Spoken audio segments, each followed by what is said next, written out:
വയനാട്ടിൽ ജയിക്കാൻ കോൺഗ്രസ് നിരോധിത സംഘടനയായ പോപ്പുലർ ഫ്രണ്ടിന്റെ സഹായം തേടിയെന്ന് പ്രധാനമന്ത്രി നരേന്ദ്രമോദി.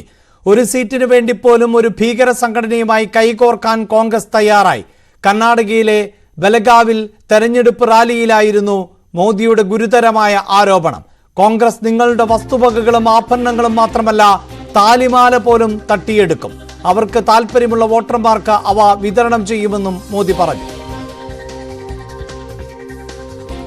जिसने वोट के लिए पीएफआई जो आतंकवाद को पनाह देने वाला देश विरोधी संगठन जिस पर मोदी सरकार ने प्रतिबंध लगा दिया है, ऐसे पीएफआई आतंकी संगठन का चुनाव में मदद करने के लिए, उनकी मदद लेने के लिए वायनाड में एक सीट जीतने के लिए आप उसको सरेंडर कर रहे हो कि वो चुनाव अगर जीत गए तो पूरे देश का एक्सरे करेंगे, आपकी प्रॉपर्टी का एक्सरे किया जाएगा, बैंक के लॉकर का एक्सरे किया जाएगा, महिलाओं के पास स्त्री धन कितना है, गहने कितने हैं, सोना कितना है, मंगलसूत्र कहां पड़ा है, इसका एक्सरे किया जाएगा।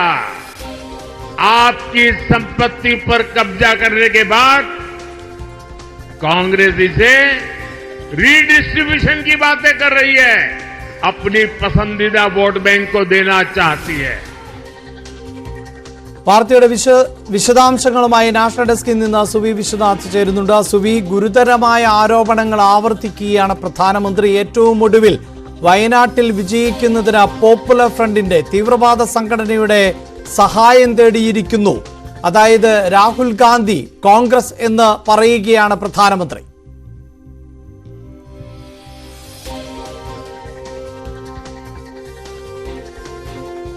അഭിലാഷ്, കഴിഞ്ഞ ദിവസമാണ് രൂക്ഷമായ വിമർശനവുമായി പ്രധാനമന്ത്രി കോൺഗ്രസിനെ ആക്രമിച്ചത്. ദക്ഷിണേന്ത്യയിൽ ഒരു രാജ്യമുണ്ടാക്കും എന്ന് പറഞ്ഞുകൊണ്ടായിരുന്നു മോദിയുടെ ആക്രമണം. അതിന് തുടർച്ചയായി ഇന്നിപ്പോൾ വീണ്ടും വലിയ തോതിലുള്ള ഗുരുതരമായ ഒരു ആരോപണമാണ് രാഹുൽ ഗാന്ധിക്കെതിരെ കോൺഗ്രസിനെതിരെ ഉന്നയിച്ചിരിക്കുന്നത്. വയനാട്ടിൽ മത്സരിച്ച് വിജയിക്കുന്നതിനു വേണ്ടി നിരോധിത സംഘടനയായ PFIയുടെ സഹായം രാഹുൽ ഗാന്ധി കോൺഗ്രസ് തേടി എന്നാണ് നരേന്ദ്രമോദി പറഞ്ഞിരിക്കുന്നത്. കർണാടകയിലെ ബലഗാവിയിലായിരുന്നു അദ്ദേഹത്തിന്റെ പ്രസംഗം. പ്രത്യേകിച്ചും കർണാടകയിൽ കൂടുതൽ സീറ്റുകൾ ലഭിക്കും, അതായത് നിലനിർത്തുക എന്ന ലക്ഷ്യത്തോടു കൂടിയാണ് BJP മത്സരിക്കാൻ ഇറങ്ങുന്നത്. കഴിഞ്ഞ തവണ 28ൽ 25 സീറ്റുകളാണ് ഉണ്ടായിരുന്നത്. നോർത്ത് കർണാടകയിലായിരുന്നു ഇന്ന് നരേന്ദ്രമോദിയുടെ റാലി നടന്നത്. ആ റാലിക്കിടെയാണ് ഇത്തരത്തിൽ രൂക്ഷമായ ആരോപണങ്ങൾ കോൺഗ്രസിനെതിരെ ഉന്നയിച്ചത്. ഒപ്പം മറ്റൊരു പ്രധാനപ്പെട്ട കാര്യം, താലിമാല ഉൾപ്പെടെ കോൺഗ്രസ് അധികാരത്തിലെത്തിയാൽ താലിമാല ഉൾപ്പെടെ കവരുകയും അത്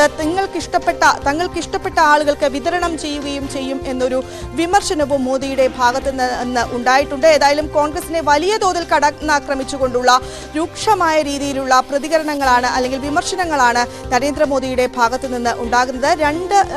രണ്ട് ഘട്ട തെരഞ്ഞെടുപ്പുകൾ കഴിഞ്ഞു. മൂന്നാം ഘട്ടത്തിലേക്ക് എത്തുമ്പോൾ ആദ്യ ഘട്ടങ്ങളിൽ വംശീയ അധിക്ഷേപം ഉൾപ്പെടെയുള്ള പരാമർശങ്ങൾ ഉണ്ടായിരുന്നു എന്ന ആരോപണം ഉയർന്നിരുന്നു. അതിനുശേഷം ഇപ്പോൾ ഇന്ത്യ സഖ്യത്തെ, കോൺഗ്രസിനെ, പ്രത്യേകിച്ച് രാഹുൽ ഗാന്ധിയെ രൂക്ഷമായി വിമർശിച്ചുകൊണ്ടുള്ള ആരോപണങ്ങളാണ് മോദി ഉന്നയിക്കുന്നത്. ഏറ്റവും ഗുരുതരമായ ആരോപണം, നിരോധിത സംഘടനയായ PFIയുടെ വോട്ടുകൾ വിജയിക്കുന്നതിനു വേണ്ടി വാങ്ങിച്ചു എന്നാണ് നരേന്ദ്രമോദി പറഞ്ഞിരിക്കുന്നത്. വയനാട്ടിൽ വിജയത്തിന് വേണ്ടി വാങ്ങിച്ചു എന്നാണ് നരേന്ദ്രമോദി പറഞ്ഞിരിക്കുന്നത്. ഞാൻ സുബിയിലേക്ക് വരെ ഇപ്പോൾ BJP നേതാവ് സന്ദീപ് വാര്യർ ടെലിഫോൺ ലൈനിലുണ്ട്. ശ്രീ സന്ദീപ് വാര്യർ, വയനാട്ടിൽ ഒരു സീറ്റിൽ വിജയിക്കുന്നതിന് വേണ്ടി ഭീകര സംഘടനകളുടെ സഹായം തേടിയിരിക്കുകയാണ്, സംഘടനയുടെ സഹായം തേടിയിരിക്കുകയാണ് കോൺഗ്രസ്. പോപ്പുലർ ഫ്രണ്ടിന്റെ സഹായം തേടി എന്നാണ് പ്രധാനമന്ത്രി പറയുന്നത്. എന്ത് വസ്തുതകളുടെ വിവരങ്ങളുടെ അടിസ്ഥാനത്തിലാണ് ഇന്ത്യയുടെ പ്രധാനമന്ത്രി ഇത്തരത്തിൽ ഒരു പ്രസ്താവന നടത്തുന്നത്? പോപ്പുലർ ഫ്രണ്ടുകാർ പരസ്യമായി പത്രസമ്മേളനം വിളിച്ചിട്ടല്ലേ UDFന് പിന്തുണ പ്രഖ്യാപിച്ചത്? 2 ദിവസം കഴിയേണ്ടി വന്നില്ലേ ഞങ്ങൾക്ക് പിന്തുണ വേണ്ട എന്നൊരു പത്രസമ്മേളനം നടത്തി മറുപടി പറയാൻ? അത് മാത്രമല്ല, ഒരു വോട്ട് വേണ്ട എന്ന് പറഞ്ഞിട്ടില്ലല്ലോ. പോപ്പുലർ ഫ്രണ്ട് നിരോധിക്കപ്പെട്ട സംഘടനയും അത് നിരോധിച്ചു കഴിഞ്ഞതുമാണല്ലോ സന്ദീപ് വാര്യർ. പോപ്പുലർ ഫ്രണ്ട് എവിടെയാണ് വാർത്താ സമ്മേളനം നടത്തി പിന്തുണ പ്രഖ്യാപിച്ചത്? SDP പിന്നെ എന്താണ്? SDP യുടെ നേതാക്കന്മാരായിട്ടിരിക്കുന്നവരാരാണ്? പോപ്പുലർ ഫ്രണ്ടുകാരല്ലേ? പോപ്പുലർ ഫ്രണ്ടിന്റെ രാഷ്ട്രീയ രൂപമല്ലേ SDPI? താങ്കൾക്ക് സംശയമുണ്ടോ? അല്ല, അങ്ങനെ സംശയമുണ്ടെങ്കിൽ SDPI എന്ന സംഘടന നിരോധിക്കപ്പെട്ട സംഘടനയല്ല. പോപ്പുലർ ഫ്രണ്ടിന്റെ പ്രവർത്തകരെയും നേതാക്കളെയും എല്ലാം കേന്ദ്ര സർക്കാരിന്റെ ഏജൻസി തന്നെയല്ലേ പിടികൂടുകയും ജയിലിലടയ്ക്കുകയും ഒക്കെ ചെയ്തിട്ടുള്ളത്. അപ്പോൾ അങ്ങനെയുള്ള പട്ടികയിലേക്ക് വരാത്ത, പിടികൂടപ്പെടാത്ത നേതാക്കൾ നിരോധിതമല്ലാത്ത ഒരു സംഘടനയിൽ പ്രവർത്തിക്കുകയും ആ സംഘടന നിലപാട് വ്യക്തമാക്കുകയും ചെയ്താൽ അതിനെ എങ്ങനെയാണ് പോപ്പുലർ ഫ്രണ്ടും ഭീകര സംഘടനയും എന്ന് വിശേഷിപ്പിക്കാൻ സാധിക്കുക? SDPI എന്ന് പറഞ്ഞാൽ പോപ്പുലർ ഫ്രണ്ടിന്റെ രാഷ്ട്രീയ രൂപമാണ്. SDPI നിരോധിക്കപ്പെടാത്തത്, ആ നിരോധനത്തിന്റെ ഇനീഷ്യേറ്റ് ചെയ്യേണ്ടത് തെരഞ്ഞെടുപ്പ് കമ്മീഷനാണ് എന്നുള്ള സാങ്കേതികമായ കാരണം കൊണ്ട് മാത്രമാണ്. SDPIയുടെ സംസ്ഥാന ഭാരവാഹികൾ അടക്കമുള്ളവർ ജയിലിലുണ്ട്. അതറിയാത്തതാണോ താങ്കൾക്ക്? ഇവിടെ SDPI തന്നെയാണല്ലോ മൂവാറ്റുപുഴയിലെ ജോസഫ് മാഷിനെ കൈവെട്ടിയ കേസിലെ പ്രതിയെ തെരഞ്ഞെടുപ്പിൽ മത്സരിച്ച് ജയിപ്പിച്ചത് വാഴക്കുളം ബ്ലോക്ക് ഡിവിഷനിൽ നിന്ന്. അതെന്താ മറന്നുപോയോ? ഈ ഭീകരപ്രവർത്തനത്തിൽ ജോസഫ് മാഷിനെ കൈവെട്ടുക എന്ന ഭീകരപ്രവർത്തനത്തിന്റെ ഗൂഢാലോചനയിൽ പങ്കാളിയായിട്ടുള്ള അനസിനെ വാഴക്കുളത്തെ ബ്ലോക്ക് ഡിവിഷനിൽ നിന്ന് ജയിപ്പിച്ച സംഘടനയുടെ പേരെന്താ? SDPI. പോപ്പുലർ ഫ്രണ്ട് തന്നെയാണ് SDPI. ആരും വൈറ്റ് വാഷ് ചെയ്യാൻ നിൽക്കണ്ട. ആ പോപ്പുലർ ഫ്രണ്ടിന്റെ പിന്തുണ വേണ്ട, അല്ലെങ്കിൽ വോട്ട് വേണ്ട എന്ന് ഈ നിമിഷം വരെ കോൺഗ്രസ് പറഞ്ഞിട്ടില്ല. പകരം SDPIയുടെ പിന്തുണ ആവശ്യമില്ല എന്ന് 2 ദിവസം കഴിഞ്ഞ് ഒഴുക്കൻ മട്ടിൽ പറയുകയല്ലാതെ തൃശ്ശൂരിലെ കോൺഗ്രസ് സ്ഥാനാർത്ഥി K മുരളീധരൻ, കൊല്ലത്ത് പ്രേമേന്ദ്രൻ ഉൾപ്പെടെയുള്ള UDF സ്ഥാനാർത്ഥികളൊക്കെ പറഞ്ഞത് ഞങ്ങൾക്ക് ആ വോട്ട് വേണമെന്നാണ്. വോട്ട് വേണ്ടെന്ന് ഒരാളും പറഞ്ഞിട്ടില്ല. രാഹുൽ ഗാന്ധി പറഞ്ഞിട്ടില്ല. മാത്രമല്ല, വയനാട്ടിൽ ലോക്സഭാ തെരഞ്ഞെടുപ്പ് പ്രവർത്തനത്തിന് ആ പ്രവർത്തനത്തിൽ പങ്കാളിയായിട്ടുള്ള ഒരാൾ എന്ന നിലയ്ക്ക്, BJPയുടെ പ്രവർത്തനത്തിന് നേതൃത്വം കൊടുത്ത ഒരാൾ എന്ന നിലയ്ക്ക് എനിക്ക് പറയാൻ സാധിക്കും, UDFന്റെ പ്രവർത്തനത്തിലുടനീളം പോപ്പുലർ ഫ്രണ്ടുകാരുണ്ടായിരുന്നു. പോപ്പുലർ ഫ്രണ്ടിന്റെ പ്രവർത്തകരുടെ സാന്നിധ്യം UDFന്റെ പ്രവർത്തനത്തിൽ ഉടനീളം ഉണ്ടായിരുന്നു. രാഹുൽ ഗാന്ധിയുടെ തെരഞ്ഞെടുപ്പ് പ്രചാരണത്തിന് പലയിടത്തും നേതൃത്വം കൊടുത്തത് പോപ്പുലർ ഫ്രണ്ടുകാരാണ്. ബൂത്തിലിരിക്കാൻ പോലും പോപ്പുലർ ഫ്രണ്ടുകാരുണ്ടായിരുന്നു പല സ്ഥലങ്ങളിലും. ഞങ്ങൾ ഉത്തരവാദിത്ത ബോധത്തോടുകൂടി ഉന്നയിക്കുന്ന ആരോപണമാണ് പോപ്പുലർ ഫ്രണ്ടിന്റെ പിന്തുണ, പോപ്പുലർ ഫ്രണ്ടിന്റെ പ്രവർത്തകരുടെ സഹായം. ഇതെല്ലാം വയനാട്ടിൽ തെരഞ്ഞെടുപ്പ് പ്രവർത്തനത്തിന് UDFന് കിട്ടിയിട്ടുണ്ട്, രാഹുൽ ഗാന്ധിക്ക് കിട്ടിയിട്ടുണ്ട്. ഒരു തർക്കവും കാര്യത്തിലില്ല. ഞങ്ങൾക്ക് ബോധ്യപ്പെട്ടിട്ടുള്ള കാര്യമാണ്. ഞങ്ങളത് തെരഞ്ഞെടുപ്പ് കാലത്ത് തന്നെ ഉന്നയിച്ചിട്ടുള്ള വിഷയമാണ്. പക്ഷേ അപ്പോഴും ശ്രീ സന്ദീപ് വാര്യർ, അതായത് താങ്കൾ പറയുന്നു SDPI എന്നത് പോപ്പുലർ ഫ്രണ്ടിന്റെ രാഷ്ട്രീയ സംഘടനയാണ് എന്ന്. അങ്ങനെ ഒരു പരാമർശമല്ല SDPI പിന്തുണച്ചു എന്നുള്ളതല്ല. പ്രധാനമന്ത്രി വളരെ കൃത്യമായി പോപ്പുലർ ഫ്രണ്ട് എന്ന് തന്നെ പറയുന്നു എന്നുള്ളത് ഒരു ഭാഗത്ത്. 2, പോപ്പുലർ ഫ്രണ്ട് UDFന് പിന്തുണ പ്രഖ്യാപിക്കുന്നു. അത് വേണ്ട എന്ന് UDF കൃത്യമായി പറയുന്നു. മാത്രവുമല്ല, ഇപ്പോൾ വോട്ട് ആർക്ക് ചെയ്യണമെന്നത് ഒരു വ്യക്തിപരമായ സ്വാതന്ത്ര്യമാണ്. അത് വേണ്ട എന്ന് പറയുക എന്നതാണല്ലോ കോൺഗ്രസിനെ സംബന്ധിച്ചിടത്തോളം സാധ്യമാകുന്ന ഒന്ന്. അതിനപ്പുറത്ത് പോളിംഗ് ബൂത്തിൽ പോയി ഒരാൾ വോട്ട് ചെയ്യുന്നുണ്ടോ എന്ന് മോണിറ്റർ ചെയ്ത് അയാളെ തടയുക, അല്ലെങ്കിൽ ഏതെങ്കിലും പ്രവർത്തകർ വോട്ട് ചോദിച്ച് ഈ UDF നേതാക്കൾക്ക് വേണ്ടി എത്തിയാൽ അതിനെ അവിടെ എത്തി തടയുക, ഇതൊന്നും സാധ്യമല്ല. പക്ഷേ സംഘടന വളരെ കൃത്യമായി പറഞ്ഞതാണ് വോട്ട് വേണ്ട. അത്തരത്തിലുള്ള ഒരു തീവ്രവാദ സംഘടനകളുടെയും തീവ്രവാദ നിലപാട് സ്വീകരിക്കുന്നവരുടെയും ഒന്നും വോട്ട് വേണ്ട എന്ന് കോൺഗ്രസ് വ്യക്തമാക്കി കഴിഞ്ഞതാണ്. അല്ല, പോപ്പുലർ ഫ്രണ്ടിന്റെ വോട്ട് വേണ്ട എന്ന് കോൺഗ്രസ് പറയുന്ന ഒരു ക്ലിപ്പ് ന്യൂസ് 18ന്റെ കൈവശം ഉണ്ടെങ്കിൽ ഒന്ന് പ്ലേ ചെയ്യാമോ? ഈ നിമിഷം പിന്തുണ വേണ്ട എന്നേ പറഞ്ഞിട്ടുള്ളൂ, വോട്ട് വേണ്ട എന്ന് പറഞ്ഞിട്ടില്ല. അതാണ് പിന്തുണ പ്രഖ്യാപിക്കേണ്ട കാര്യമില്ല എന്നേ പറഞ്ഞുള്ളൂ. അതാണ് ഞാൻ താങ്കളോട് ചോദിച്ചത്. ഒരു വോട്ട് ചെയ്യുക എന്നത് സ്വാതന്ത്ര്യമല്ലേ? അല്ലല്ലല്ല, 2-2 വോട്ട് വേണമെന്നാണ് പറഞ്ഞത്. മുരളീധരൻ പറഞ്ഞത് വോട്ട് വേണമെന്നാണ്, പ്രേമേന്ദ്രൻ പറഞ്ഞത് വോട്ട് വേണമെന്നാണ്. വോട്ട് വേണ്ട എന്ന് കോൺഗ്രസ് പറഞ്ഞ ഒരു വരി പ്രസ്താവന നിങ്ങൾക്ക് കാണിച്ചു തരാൻ സാധിക്കുമോ? വോട്ട് വേണ്ട എന്ന് പറഞ്ഞിട്ടില്ല എന്ന് മാത്രമല്ല, പോപ്പുലർ ഫ്രണ്ടിന്റെ കേഡർമാരെ ഇപ്പോ കോൺഗ്രസിലേക്ക് ഉൾക്കൊണ്ടിരിക്കുകയാണ്. UDFന്റെ പ്രവർത്തനങ്ങളിൽ പലയിടത്തും പോപ്പുലർ ഫ്രണ്ടുകാരാണ് കാര്യങ്ങൾ നിർവഹിച്ചിട്ടുള്ളത്. പ്രത്യേകിച്ച് നിലമ്പൂർ ഭാഗത്ത്, എടക്കരയിലെ പഴയകാല പോപ്പുലർ ഫ്രണ്ടുകാര്, നിരോധിത സംഘടനയുടെ ഭാഗമായിരുന്നവർ പലരും ഇപ്പോ കോൺഗ്രസിന്റെ ബാഡ്ജ് മണിയുകൊണ്ട് രാഹുൽ ഗാന്ധിക്ക് വേണ്ടി പ്രവർത്തിക്കുകയാണ്. പരസ്യമായി പോപ്പുലർ ഫ്രണ്ട് രാഹുൽ ഗാന്ധിക്ക് വേണ്ടി ഇവിടെ രംഗത്തിറങ്ങി. നിലമ്പൂർ, എടക്കര, എഴുതി വെച്ചോ, വണ്ടൂർ, അതുപോലെ തന്നെ ഏറനാട്ടിലെ ചില ഭാഗങ്ങൾ, കൽപ്പറ്റയിലെ ചില പ്രദേശങ്ങളിൽ, മാനന്തവാടിയിലെ ചില പ്രദേശങ്ങളിൽ, ഇവിടെ എല്ലാ സ്ഥലങ്ങളിലും പോപ്പുലർ ഫ്രണ്ടുകാർ പരസ്യമായിട്ടാണ് രാഹുൽ ഗാന്ധിക്ക് വേണ്ടി പ്രവർത്തിച്ചത്. അതിന് നേതൃത്വം കൊടുത്തിട്ടുള്ളത് സിദ്ദീഖ് അടക്കമുള്ള കോൺഗ്രസ് നേതാക്കന്മാരാണ്.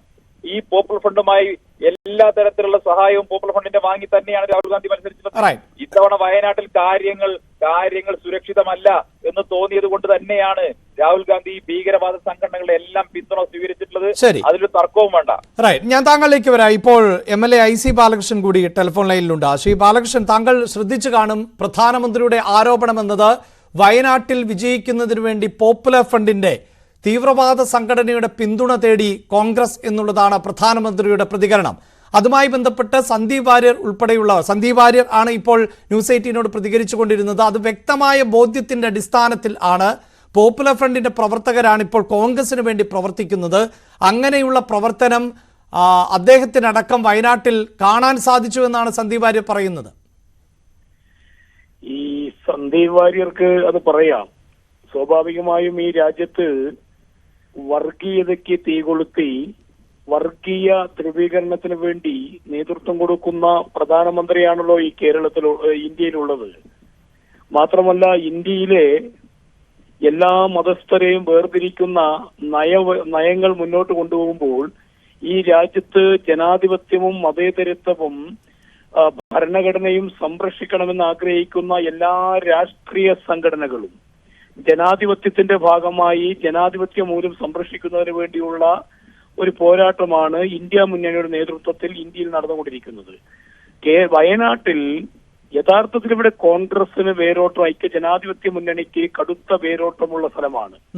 ഓരോ നിയോജക മണ്ഡലങ്ങളും ഓരോ പഞ്ചായത്തുകളോട് പരിശോധിക്കുമ്പോൾ സ്വാഭാവികമായും ഒരു വർഗീയത കത്തിച്ച് ഇവിടെ കോൺഗ്രസിനെ ഭിന്നിപ്പിക്കുന്നതിന് വേണ്ടി, മറ്റ് രാഷ്ട്രീയ പാർട്ടിയെ ഭിന്നിപ്പിക്കുന്നതിന് വേണ്ടി, രാഹുൽ ഗാന്ധിയെ തരം താഴ്ത്തി കാണിക്കുന്നതിന് വേണ്ടി, പ്രധാനമന്ത്രി മറ്റു സ്ഥലങ്ങളിലെ വോട്ടാക്കി മാറ്റുന്നതിന് വേണ്ടിയുള്ള തെരഞ്ഞെടുപ്പിന്റെ വ്യാജമായ പ്രചരണത്തിന്റെ ഭാഗമാണിത്. മാത്രമല്ല, നമുക്കറിയാലോ 2019 ലീഗിന്റെ കൊടി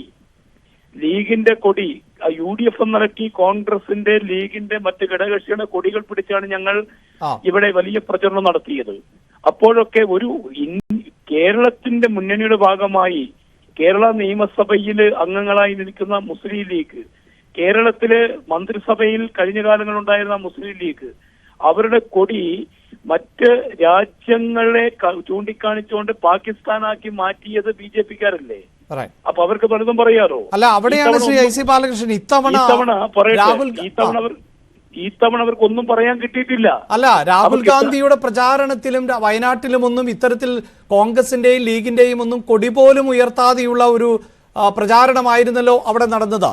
ഇതിപ്പോൾ സന്ദീപ് വാര്യർ ഉന്നയിക്കുന്നത് എന്തുകൊണ്ട് പോപ്പുലർ ഫ്രണ്ടിന്റെ രാഷ്ട്രീയ സംഘടനയായ SDPIയുടെ വോട്ട് വേണ്ട എന്ന് കോൺഗ്രസിന് പറയാൻ സാധിക്കാതെ പോയി, പിന്തുണ വേണ്ട എന്ന് മാത്രമാണ് പറഞ്ഞത്, വോട്ട് വേണ്ട എന്ന് കോൺഗ്രസിന്റെ നേതാക്കൾ ആരും പറഞ്ഞില്ല എന്നുള്ളതാണ് ആക്ഷേപം. അല്ല, ഞാൻ ചോദിക്കട്ടെ, ഒരു തെരഞ്ഞെടുപ്പിന് ഒരു വ്യക്തിക്ക് അത് പോപ്പുലർ ഫ്രണ്ട് ആണെങ്കിലും മറ്റ് രാഷ്ട്രീയ സംഘടനയാണെങ്കിലും അവർക്കൊരു വ്യക്തിത്വമുണ്ടല്ലോ. ഓരോ പൗരനും, ഇന്ത്യൻ പൗരന് വോട്ടവകാശമുണ്ടെങ്കിൽ ആ ഇന്ത്യൻ പൗരന് ആർക്ക് വോട്ട് ചെയ്യണമെന്ന് തീരുമാനിക്കുന്ന അവരാ. ഞാൻ ചോദിക്കട്ടെ, അങ്ങനെയാണെങ്കിൽ BJPയുടെ CPMുമായുള്ള അന്തർധാര എന്താ? ചെറുതാണോ? നിങ്ങൾ വയനാട്ടിൽ വന്ന് പരിശോധിക്കി, BJP പരിശോധിക്കി. CPM കാലാകാലം കൈകാര്യം ചെയ്യുന്ന പട്ടികവർഗ കോളനിയിലെ വോട്ടുകൾ മുഴുവനും ജയിച്ചതാരാ? BJPയാ. ഈ രാജ്യത്ത് രാഹുൽ ഗാന്ധിയെ ജനാധിപത്യത്തിന്റെ പൗരനായി കാണുന്ന, ഈ രാജ്യത്തിന്റെ ഭരണഘടന സംരക്ഷിക്കാൻ കഴിയുന്ന ഇച്ഛാശക്തിയുള്ള നേതാവായി ഇന്ത്യൻ പൗരന്മാർ ഓരോരുത്തരും കണ്ടു കഴിഞ്ഞാൽ അവർ ഏത് സംഘടനയാണെങ്കിലും പോളിംഗ് സ്റ്റേഷനിൽ വോട്ട്, പരസ്യമായി ഞങ്ങൾ ആരോടും ഒന്നും പറഞ്ഞില്ലല്ലോ. ഞങ്ങൾ ചോദിക്കട്ടെ, അവർ വോട്ട് ഞങ്ങൾ അഭ്യർത്ഥിച്ചിട്ടില്ല. അവർ ഞങ്ങളുടെ കൂടെ പ്രചരണത്തിന് എവിടെയും ഞാൻ കണ്ടിട്ടില്ല. UDF വേദികളിലോ അല്ലെങ്കിൽ കോൺഗ്രസ് വേദികളിലോ ബൂത്തുകളിലോ അല്ലെങ്കിൽ അതുമായി ബന്ധപ്പെട്ട് സന്ദീപ് വാര്യർ എന്താണ് ഈ പറയുന്നത്? സന്ദീപ് വാര്യർ, അതായത് കോൺഗ്രസിന്റെ പ്രതിനിധി കൂടിയായ ഐ സി ബാലകൃഷ്ണൻ പറയുന്നു അദ്ദേഹത്തിന് കാണാൻ സാധിച്ചിട്ടില്ല പോപ്പുലർ ഫ്രണ്ടിന്റെയോ അല്ലെങ്കിൽ SDPIയുടെയോ പ്രവർത്തകരെയോ ഒന്നും ആ ക്യാമ്പുകളിൽ എന്ന്. പക്ഷെ താങ്കൾ പറയുന്നു അവർ നേതൃത്വം നൽകിയ പ്രചാരണത്തിനടക്കമെന്ന്. അല്ല, IC ബാലകൃഷ്ണൻ പോയ സ്ഥലത്ത് കോൺഗ്രസ്സുകാരെ പോലും കാണാൻ അദ്ദേഹത്തിന് കഴിഞ്ഞിട്ടില്ല. ബത്തേരിയിലൊക്കെ അദ്ദേഹം നടത്തിയ പരിപാടിക്കിടയിൽ കോൺഗ്രസ്സുകാർ പോലും ഉണ്ടായിരുന്നില്ല എന്നാണ് നമുക്കറിയുന്ന കാര്യമാണ്. പക്ഷെ കോൺഗ്രസിന് വേണ്ടി, രാഹുൽ ഗാന്ധിക്ക് വേണ്ടി തെരഞ്ഞെടുപ്പ് പ്രവർത്തനത്തിന് ഇറങ്ങിയതിൽ ബഹുഭൂരിപക്ഷവും പല സ്ഥലങ്ങളിലും, ഞാൻ നേരത്തെ സൂചിപ്പിച്ചതുപോലെ എടക്കരയിലും വണ്ടൂരിലും ഏറനാട്ടിലെ ചില പ്രദേശങ്ങളിലും കൽപ്പറ്റയിലെ ചില സ്ഥലങ്ങളിലും അതുപോലെ മാനന്തവാടിയിലെ ചില സ്ഥലങ്ങളിലും ഒക്കെ നേരിട്ട് കോൺഗ്രസിന് വേണ്ടി, UDFന് വേണ്ടി, രാഹുൽ ഗാന്ധിക്ക് വേണ്ടി പോപ്പുലർ ഫ്രണ്ടുകാർ പ്രവർത്തിച്ചിട്ടുണ്ട് എന്നുള്ള ഒരു വസ്തുതയാണ്. പല പോപ്പുലർ ഫ്രണ്ടുകാർക്കും ഇപ്പൊ യൂത്ത് കോൺഗ്രസിൽ അംഗത്വം കൊടുത്തിരിക്കുകയാണ്, അങ്ങോട്ട് എടുത്തിരിക്കുകയാണ്. പോപ്പുലർ ഫ്രണ്ട് ഇപ്പോ യൂത്ത് കോൺഗ്രസുമായി ചേർന്നിട്ടാണ് പ്രവർത്തിച്ചുകൊണ്ടിരിക്കുന്നത്. ഇതൊക്കെ IC ബാലകൃഷ്ണൻ മനസ്സിലാകാത്തത് എന്റെ കുഴപ്പമല്ല. ഇവിടെ സിദ്ദീഖിന്റെ നേതൃത്വത്തിൽ പോപ്പുലർ ഫ്രണ്ടുമായി നടത്തിയിട്ടുള്ള ഈ ഇടപാട് അതെന്താണെന്നുള്ളത് കോൺഗ്രസ് തന്നെ തുറന്നു പറയണം. സിദ്ദീഖാണല്ലോ രാഹുൽ ഗാന്ധിയുടെ ഈ തെരഞ്ഞെടുപ്പ് പ്രവർത്തനത്തിന് നേതൃത്വം കൊടുത്തത്. അപ്പൊ എന്തുകൊണ്ടാണ് പോപ്പുലർ ഫ്രണ്ടിന്റെ സഹായം തേടിയത്? എന്തിനാണ് പോപ്പുലർ ഫ്രണ്ടുമായി സഹകരിച്ച് പ്രവർത്തിച്ചതെന്ന് സംബന്ധിച്ച് സിദ്ദീഖാണ് തുറന്നു പറയേണ്ടത്, കോൺഗ്രസ് ആണ് പറയേണ്ടത്. അത്യന്തം അപകടകരമായിട്ടുള്ള, സംസ്ഥാനത്തിന് അപകടകരമായിട്ടുള്ള നിലപാടാണ് സ്വീകരിച്ചപ്പോൾ ഐ സി ബാലകൃഷ്ണൻ എന്താ പറയുന്നത്? വോട്ട് വേണ്ട എന്ന് പറഞ്ഞിട്ടില്ല എന്ന് ഞാൻ ആരോപിച്ചത് അദ്ദേഹം ശരിവെച്ചില്ലേ? ഞങ്ങൾക്ക് അങ്ങനെ പറയാൻ സാധിക്കില്ല എന്ന് പറഞ്ഞില്ലേ? പോപ്പുലർ ഫ്രണ്ട് പോലെ ഒരു ഭീകര സംഘടനയുടെ വോട്ട് വേണ്ട എന്ന് പറയാനുള്ള ആർജവം എന്തേ കോൺഗ്രസിന് സാധിക്കാതെ പോകുന്നു? എന്തേ അതില്ലാതെ പോകുന്നു? ഏത് ഭീകര സംഘടനയുടെ വോട്ടായാലും കുഴപ്പമില്ല എന്നല്ലേ ഇപ്പൊ പറഞ്ഞതിന്റെ അർത്ഥം? ഞങ്ങളുടെ ആക്ഷേപം അദ്ദേഹം ശരിവെക്കുകയല്ലേ ചെയ്തത്? ശ്രീ ഐ സി ബാലകൃഷ്ണൻ, താങ്കൾ കേൾക്കുന്നുണ്ട് എന്ന് തോന്നുന്നു. പറയില്ല, അത് പറയാൻ സാധിക്കില്ല എന്ന് അദ്ദേഹം പറഞ്ഞല്ലോ. ഇവിടെ ഞാനത് സന്ദീപ് വാര്യരുടെ ഇത്തരത്തിലുള്ള പ്രൗഢമായ ഈ സംഭാഷണം ഞാൻ കേൾക്കുന്നുണ്ട്. ഞാൻ ചോദിക്കട്ടെ, എവിടെയാണ് സിറ്റിക്ക് ചർച്ച ചെയ്തത്? ആരോടാണ് സിറ്റിക്ക് ചർച്ച ചെയ്തത്? അത് വ്യക്തമാക്കാൻ സന്ദീപ് വാര്യർ തയ്യാറാവുമോ? പറഞ്ഞല്ലോ, യൂത്ത് കോൺഗ്രസില് പോപ്പുലർ ഫ്രണ്ടിന്റെ യുവാക്കൾക്കടക്കം മെമ്പർഷിപ്പ് കൊടുത്തു എന്ന് പറഞ്ഞല്ലോ. യൂത്ത് കോൺഗ്രസ് അങ്ങനെയുള്ള പ്രസ്ഥാനമല്ല. പോപ്പുലർ ഫ്രണ്ട് അവരുടെ നിലപാടുണ്ടാകാം, കോൺഗ്രസ് നിലപാടുണ്ടാകാം. കോൺഗ്രസ് നിലപാട് എന്താണ്? ഇവിടുത്തെ ജനാധിപത്യ സംവിധാനം സംരക്ഷിക്കാം എന്നുള്ളതാ, ഒരു വർഗീയ ധ്രുവീകരണമല്ല. ബാലകൃഷ്ണൻ, ഐ സി ബാലകൃഷ്ണൻ, ഈ പോപ്പുലർ ഫ്രണ്ട് നിരോധനത്തെ കുറിച്ച് കോൺഗ്രസ് നിലപാടെന്താ? ആ നിരോധനം ഞങ്ങൾ നിലപാട് ഞങ്ങളുടെ നേതാക്കൾ നിങ്ങളുടെ നിലപാട് പറയൂ. എന്താണ് നിലപാട്? അല്ല, ഞാൻ പറയാം, നിരോധിച്ചത് ശരിയാണോ തെറ്റാണോ? പോപ്പുലർ ഫ്രണ്ട് നിരോധിച്ചത് സർക്കാർ നടപടി ശരിയോ തെറ്റോ? കോൺഗ്രസ് സംബന്ധിച്ച് പോപ്പുലർ ഫ്രണ്ടുമായി ബന്ധപ്പെട്ട് ഉള്ള കാര്യങ്ങൾ ഞങ്ങളുടെ നേതാക്കള് നേരത്തെ വ്യക്തമാണ്. നിലപാട് ഐ സി ശരിയാണോ തെറ്റാണോ? നിലപാട് പറയൂ. നിങ്ങൾ നിലപാട് ശരിയായ നടപടിയാണോ? സന്ദീപ് വാര്യർക്ക് ഞങ്ങളുടെ നേതാക്കളെ നിങ്ങൾ നിലപാട് പറയാൻ പോലും കേൾക്കാതെ പോയത് എന്തുകൊണ്ടാണ് ചിന്തിക്കേണ്ടതുണ്ട്. നിങ്ങൾ വയനാട്ടിൽ നിങ്ങളുടെ സംസ്ഥാന പ്രസിഡന്റിനെ മത്സരിപ്പിക്കുകയും നിങ്ങൾ പോപ്പുലർ ഫ്രണ്ട് നിരോധിച്ചത് ശരിയാണോ തെറ്റാണോ? നിലപാട് എപ്രാളം കൊള്ളുന്നത് എന്തിനാണ്? പരിഭ്രാന്തി എന്തിനാണ്? നിരോധിച്ചത് ശരിയാണോ തെറ്റാണോ? നിങ്ങൾ നിലപാട് ഇവിടെ അല്ല, ശ്രീ സന്ദീപ് വാര്യർ, ആ സംഘടന നിരോധിക്കപ്പെട്ടിട്ട് കാലങ്ങളായി എന്ന് നമുക്കറിയാം. ആ സമയത്ത് നിലപാടെന്താ പറയാത്തത്? പറയട്ടെ. പോപ്പുലർ ഫ്രണ്ട് കൈവെട്ടിയിട്ടുള്ള ക്രിസ്ത്യാനികളെ വെല്ലുവിളിച്ച പാലാ ബിഷപ്പിന്റെ വീട്ടിന് മുന്നിലേക്ക് അക്രമമായി വന്നെടുത്ത തീവ്രവാദികളായിട്ടുള്ള IS-മായി ബന്ധമുള്ള പോപ്പുലർ ഫ്രണ്ടിനെ നിരോധിച്ചത് ശരിയോ തെറ്റോ? ബാലകൃഷ്ണൻ പറയട്ടെ. ഞാൻ ചോദിക്കട്ടെ, നിങ്ങൾ പറയും, നിങ്ങളുടെ നിലപാടുണ്ടല്ലോ. നിങ്ങൾ നിലപാട് പറയുന്നുണ്ടല്ലോ, നിങ്ങൾ പറയണല്ലോ. നിലപാട് പറയും. എന്താണ് നിങ്ങളുടെ നിലപാട്? ഛത്തീസ്ഗഡില് നിങ്ങൾ ഇവിടുത്തെ നിലപാട് പറയും. ശരി ശരി. അല്ല, ശ്രീ സന്ദീപ് വാര്യർ, അതോടൊപ്പം ശ്രീ ഐ സി ബാലകൃഷ്ണൻ, അദ്ദേഹത്തോട് ചോദിക്കും. തീർച്ചയായും ശ്രീ സന്ദീപ് വാര്യർ, ഈ തർക്കം ഇങ്ങനെ പോയത് കൊണ്ട് എവിടെയും എത്തുന്നില്ല. ഒരു സംശയം കൂടി ശ്രീ സന്ദീപ് വാര്യർ കഴിഞ്ഞ ഒരാളെന്ന നിലയ്ക്ക് സന്ദീപ് വാര്യർ അദ്ദേഹം ഒരു മര്യാദക്കാരനാണ് ഞാൻ മനസ്സിലാക്കി. അല്ല, ശ്രീ ഐ സി ബാലകൃഷ്ണൻ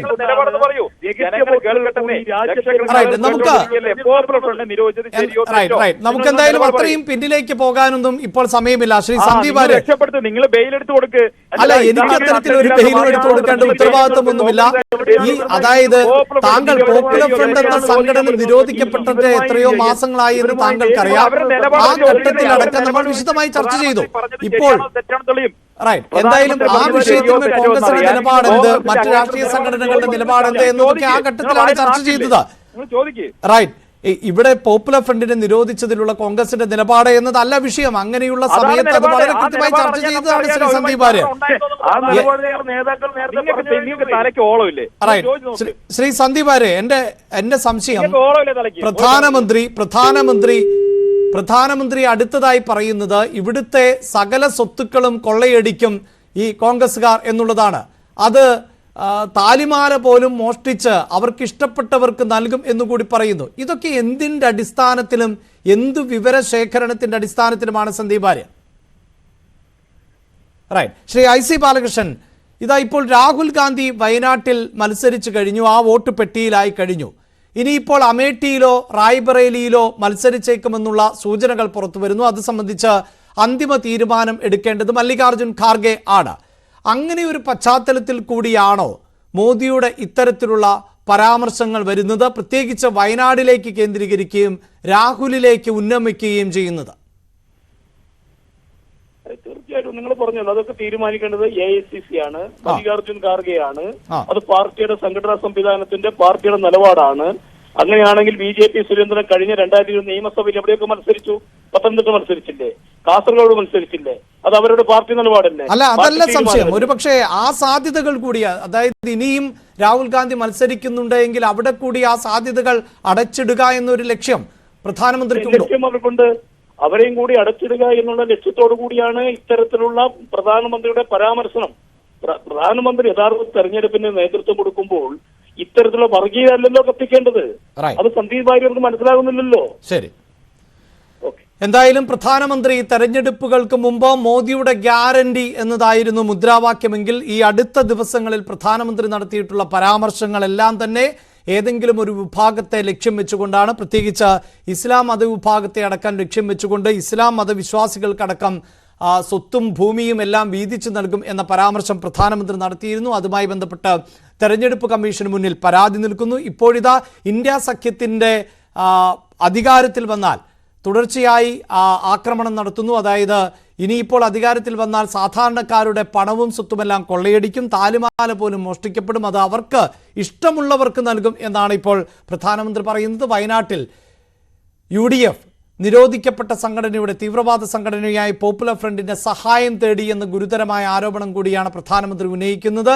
കഴിഞ്ഞ ദിവസവും ഇതിന് സമാനമായ തരത്തിലുള്ള ആരോപണം പ്രധാനമന്ത്രി ഉന്നയിച്ചിരുന്നു. ദക്ഷിണേന്ത്യയെ പ്രത്യേക രാഷ്ട്രം ആക്കും എന്നുള്ളതായിരുന്നു പ്രധാനമന്ത്രി നരേന്ദ്രമോദിയുടെ പ്രസ്താവന.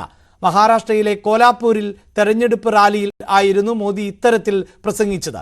ഇന്ത്യ സഖ്യം വിജയിച്ചാൽ പൗരത്വ ഭേദഗതി നിയമം ഇല്ലാതാക്കും, കശ്മീരിൽ ആർട്ടിക്കിൾ 370 പുനഃസ്ഥാപിക്കും എന്നും 5 വർഷത്തേക്ക് 5 പ്രധാനമന്ത്രിമാർ ഉണ്ടാകുമെന്നുമായിരുന്നു മോദിയുടെ ആ അഭിപ്രായ പ്രകടനം. इंडिया अलायंस वालों ने खुलकर देश विरोधी एजेंडा और तुष्टीकरण के हथकंडों का इस्तेमाल करना शुरू कर दिया है.